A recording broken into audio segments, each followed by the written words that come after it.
Y'all know who I am. And today, we're talking to another Chris from the band Blackwoods. And they're out of Nashville, Tennessee. Tell us a little bit about Blackwood. How did you guys get I see you guys started as a studio project in 2021. How did that come about? Yes, sir. So my boss years ago at a big box retail system, I knew that he owned a studio in Murfreesboro and he recorded a lot of bands. And then one day I sent him a message on Facebook after we'd gone different career paths, and I was like, man, if you ever need a featuring guitarist or vocalist, man, hit me up. I'd love to do some tracks for you. And about a week later, he sent me a message. He's like, hey, I got some tracks. See what you can do with them vocally. And I listened to them, and it was just guitars, drums, and bass. I was like, what do you want me to do? He's like, go wild. I said, all right. I went back into my little home studio. I recorded a bunch of vocals, sent it back to him in about 45 minutes, and that became actually what was our first single, Inundated one. We didn't change anything. We just re-recorded it professionally. Um, I went and jammed with the guys, brought a guitar, and like what you just said, we were just supposed to be a studio project, maybe pump out some singles, have some fun during the great pause of 2020. And then show invites started happening, and we decided, we got a show on the book. We should probably name the band.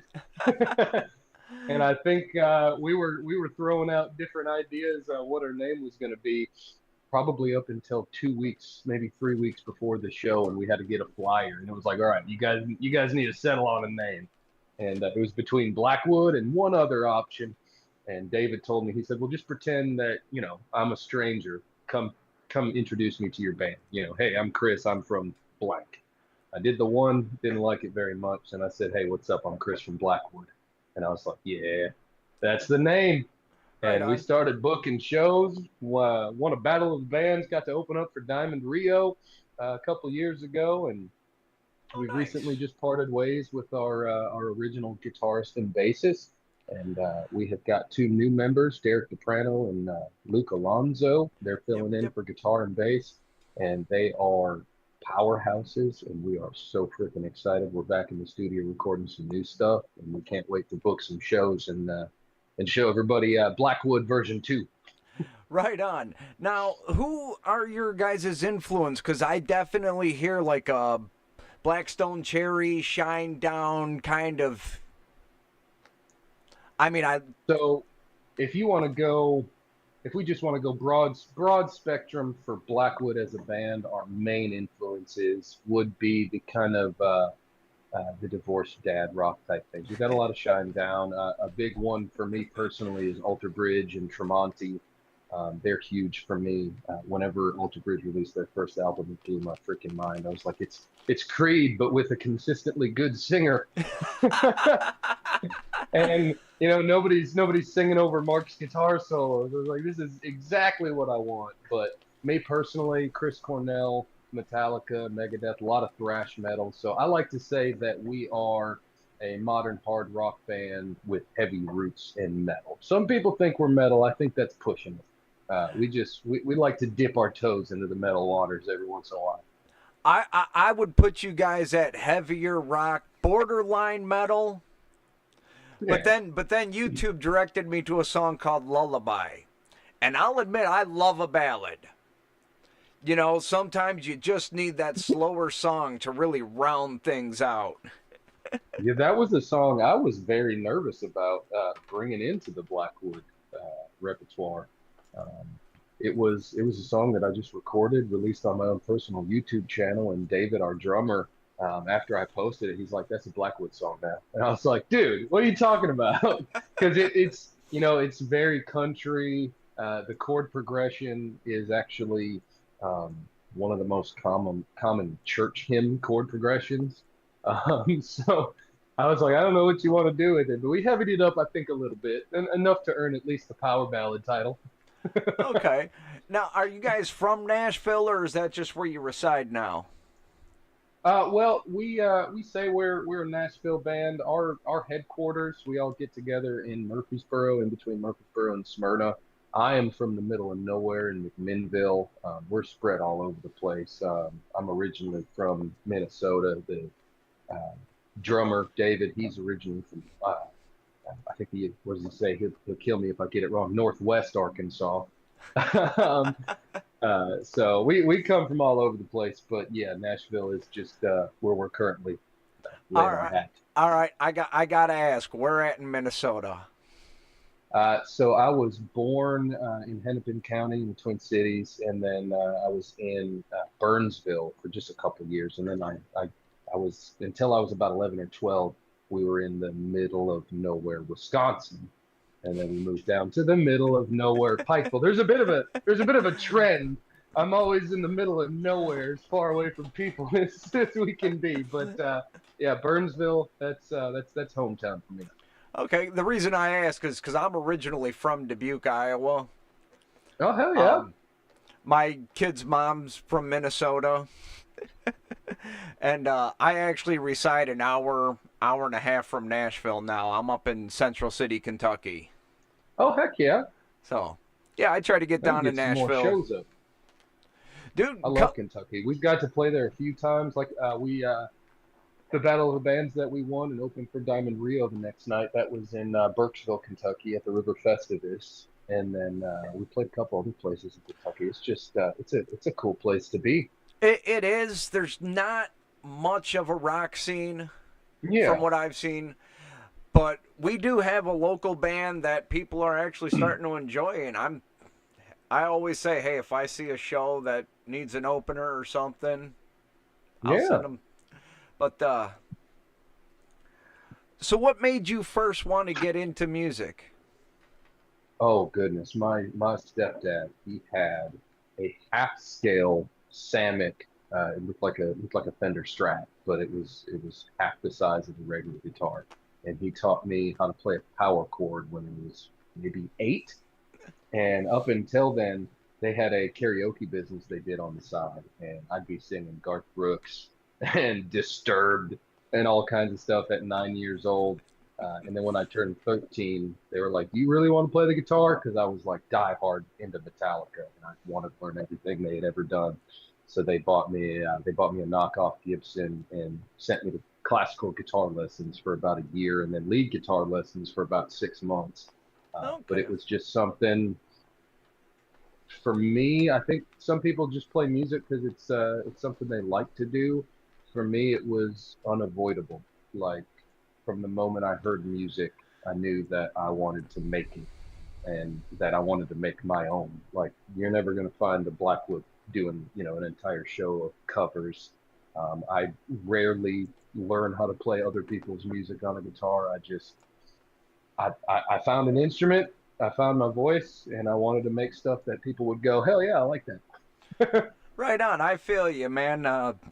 When I was a kid, I wanted to play guitar very badly. Now, as an adult, I play guitar very badly.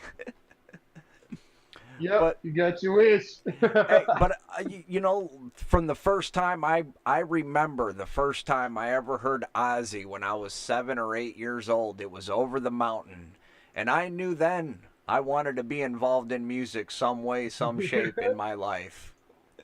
Yep, I think the very first one I ever heard was Perry Mason, and just hearing Zach Wild just lay on those freaking pinch harmonics, I was like, you can make Yes. those noises with a guitar? What the heck? So, a lot of people they give us a lot of attribute to Alter Bridge, but if the few guitar solos that I actually lay for the band, you can definitely hear some Zach Wild. The vibrato is unavoidable when you spent all your formative years learning how to play Black Label Society songs. Right on. Now, if you were on a road trip and you had one album stuck in the CD player, what would you want it to be? Oh, that is a good question. Oh, let's see here.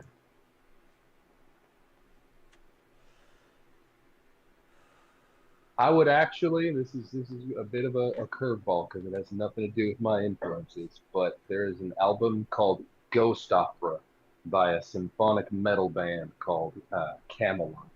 that is. I'm not huge into symphonic metal, but like the 2000s, I think were a really good era for it, and just the lyrics and the way that they produced that record. I literally listen to it in its entirety still probably once a week, and it's been out since I think Uh, 2007.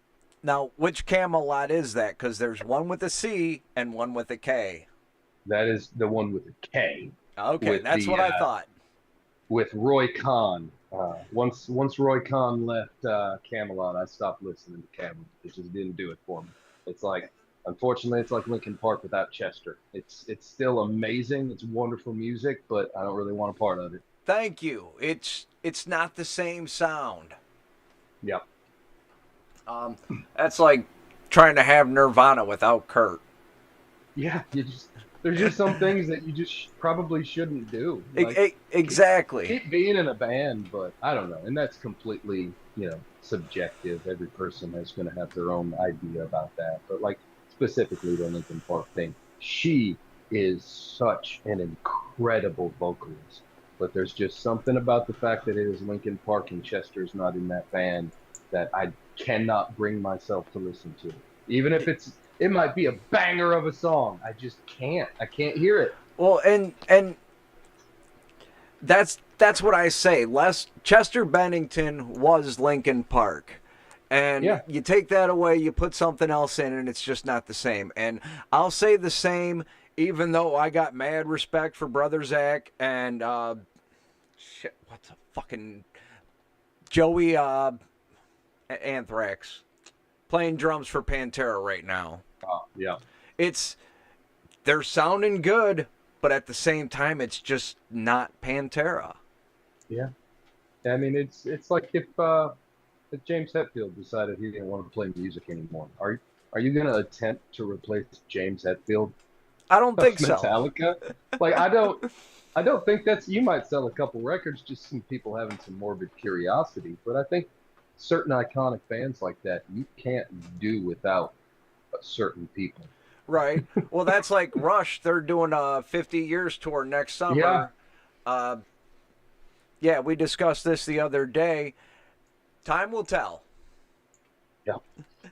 It sure will. It always does. The girl's got some really big shoes to fill, a really big kit to sit behind, but we'll see what Yeah. happens. If you could sit down and chat with anyone throughout history over dinner, what are you eating, and who are you chatting with? Oh, anybody throughout history. I know we ask the hard questions around here. That's good. That's a lot better than some of the standard ones you always get. Anybody throughout history. Well, they're still alive, so it'd probably be doable. But I would say right now, I would want to sit down and have a chat with John Petrucci, and I of course would want to be eating a massive ribeye steak with a fully loaded baked potato, and I would just like to pick his brain about music theory. Hell yeah. Well, and the reason I ask these questions, because I know they got the industry standards for asking people stuff, but I want to get to know you. I want to know what you like, what interests you, shit like that. Yeah, very good. I'm down with it. Oh, see, now I just threw myself all off by going off. When you sit down to write your songs, where does the inspiration come from? All right, so a lot of different, let's say lyricists, songwriters, they do it a lot of different ways. The only way that I can write music is I have to have a riff. The riff doesn't have to come from me. We can be in the room together and maybe, Luke plays a riff. Back before Keith exited the band, Keith would play a riff. It doesn't matter. I just need a riff and I need a groove on the drums. That'll give me a melody. The melody gives me a feeling, and those feelings give me words that I can attach to that melody. But a lot of it's very, very common. Singers will, they'll just lock themselves in a room and basically write poetry and then fit it to Yep. music. Dave Mustaine of Megadeth. I know he does a lot of, he just writes down stuff and then they'll fit it to songs. I can't do Eminem. that. Eminem, I can't. Like, I can come up with maybe a great hook or something. I'll sing a hook or sing a verse, but if I do it first, I can never finish it. So I have a Google Drive folder on my phone. It's probably got 70 different, like, just a couple lines or a chorus or maybe a line of a verse or a guitar riff. Um, but all of them, it's like the graveyard for my forgotten lines because I can't do it. If the riff doesn't come first, I can't write the song. But once I have that riff, I would say there's not many Blackwoods songs that took me longer than 15 or 20 minutes to write the lyrics for, because it's just I hear it and then I got to do it. If I come back to it the next day, it's gone. I can't get that feeling again to finish the lyrics. So there's been a lot of times I might have like half of it done, something interrupts me, and I try to come back the next day and I end up having to rewrite the whole song. Okay. Well, what I'm really asking is, where do your lyrics come from? You Oh, got the I got riff, you you. got the melody. Yeah. What's in your Um, head when you're writing your lyrics? Almost all of them are personal experiences that I think pretty much anybody could share.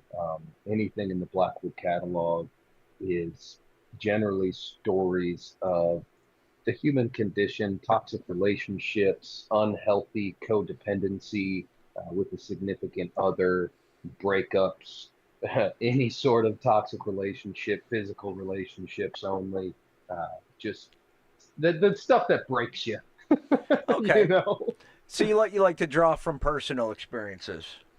Yeah, every once in a while I'll throw something out there that's, maybe draws on some of my Metallica influences and just like horror story type stuff, like our song on the album "Release Me," "Side Chick Vampire." Face value, it's just a song about some sort of immortal creature that's siphoning the life force out of somebody. You look a little bit deeper, and it's also a song about a toxic relationship, but. You take it for face value. It's just a fun song about a creepy creature out of the supernatural show or something. Yes, ladies and gentlemen, I listened to it earlier today and thought that is definitely going to be on air Saturday morning. Hell yeah. Uh, because like I say, some bands they get into a horror theme mindset. Some bands just sit around and go off life experiences. Some go off history, fantasy, whatever. Every songwriter is in a different mindset when they sit down to write. Yeah, if anybody that listens and really starts getting into Blackwood, you'll find the first EP that we released. All of the singles are released on all the streaming platforms, and then the new album, "Release Me." That is all kind of a story, start to finish, of a really bad relationship. And then if you stick with us and wait for some of the new stuff that we're recording, that's going to be chapter two of the Blackwood uh, story. And we're going to go from I'm broken, everything is just screwing me up, and I don't know what to do or how to get better, into the steps forward. That's kind of the thought process of the title track and the title of the album, "Release Me," is all that crap that we hold on to that brings us down and makes us ruin our relationships or self-destruct anything close to us. Let's move forward and find some redemption and some growth and find out some stuff about each other. So I'd like to take some new fans with me on this journey. Hell yeah. Speaking of fans, so you guys started in 2021, which unfortunately since 2020 it's been harder for a band to be able to go out and do tours and stuff, but you guys have done You some ain't live lying. shows. Yeah, we've actually been pretty lucky. This past year wasn't as lucky. It was a little harder to find shows. But 2021, I think we hit in a good spot where a lot of people were sick of not being able to go listen to music or not being able to get out of the house and go do stuff. So we had some really good luck, and we were building a lot of shows. We went out of state several times. Alabama, we'd go there every couple of months. Went to Kentucky a few times. We just wrapped up a little short weekend bit where we went to Georgia, then to Alabama, and then came back up. Hell yeah. It's It's been very difficult. It's a lot of follow up. You got to just kind of keep asking, but it venues anymore too. It can prove to be difficult. You know, you'll be in a thread with a venue manager, booking agent, and all right, we got a show. We actually had one that we had to quick substitute in Alabama.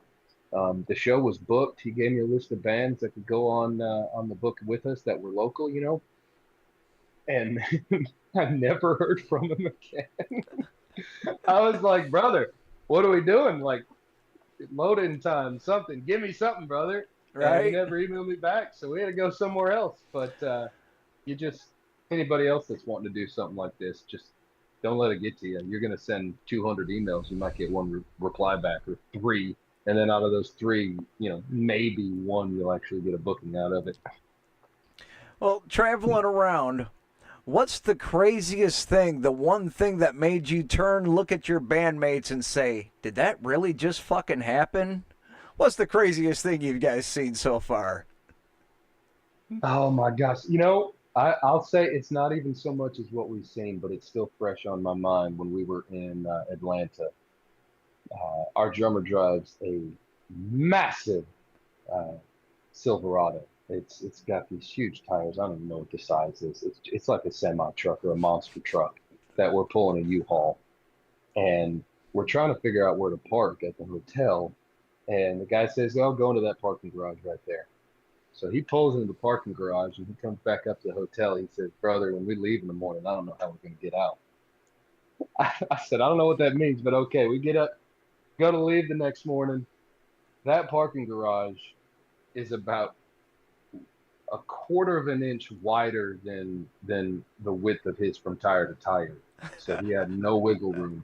And it was like two 90-degree turns to get out of the parking lot with a trailer. Um, I I'm gonna give big old props to David Dix. He started learning how to pull a trailer when we started as a band, and I have not seen very many people pull off something so skillful. I was supposed to be like, giving him directions and tell him where to go. I spent the entire 5 minutes that he was getting out just like this. I was like, please do not get that yet, because they had the ballast, with the yellow paint, and he was worried it was going to hit a fender, but he cleared it. I think he might have been like an eighth of an inch, a 16th of an inch away from one of those ballasts. Now that's some skill. See, and I thought you were Yeah. going to say in the parking garage the truck was too tall. I know a trick for that. Just let a little air out of the tires. Yeah, we almost needed to. I think there was a couple of those little ceilings that, goodness, I don't know if he had 2 inches of clearance above his truck. It was wild. Oh, that's great. So what's in the future for Blackwood? Well, we got our two new members, like I said, Luke and Derek. We are right now working on getting them completely caught up with our back catalog, so we can get a set list for some shows. Which so far we've had one rehearsal with these new guys, and whatever our expectation was of where they should be, they have exceeded it drastically.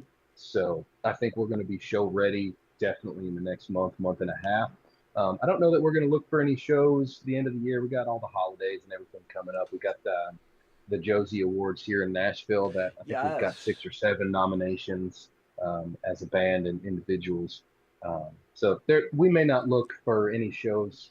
If we do, maybe we might do a Nashville show towards the end of the year, but we're going to hit the ground running hard first of the year and just be booking shows and pumping out some new singles. As a newer unsigned band, for like Sonic Temple, Louder Than Life, Incarceration, they hold auditions for the independent bands.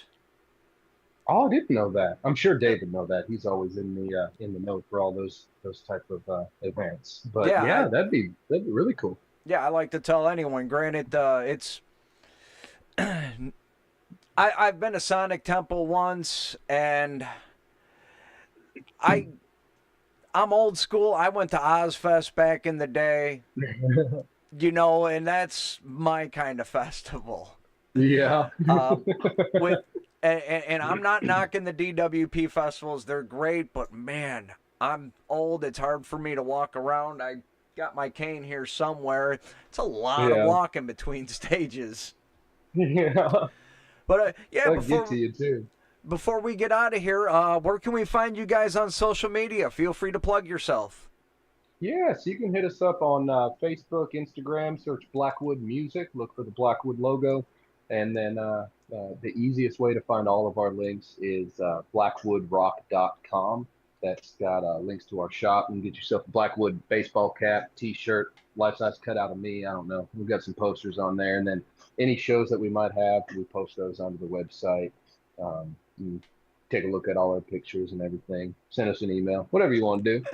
BlackwoodRock.com, baby. Just make sure it's the one down in Nashville, because I showed him there's a couple of different Blackwoods bands, so these guys. And it's not the Blackwood Brothers Quartet.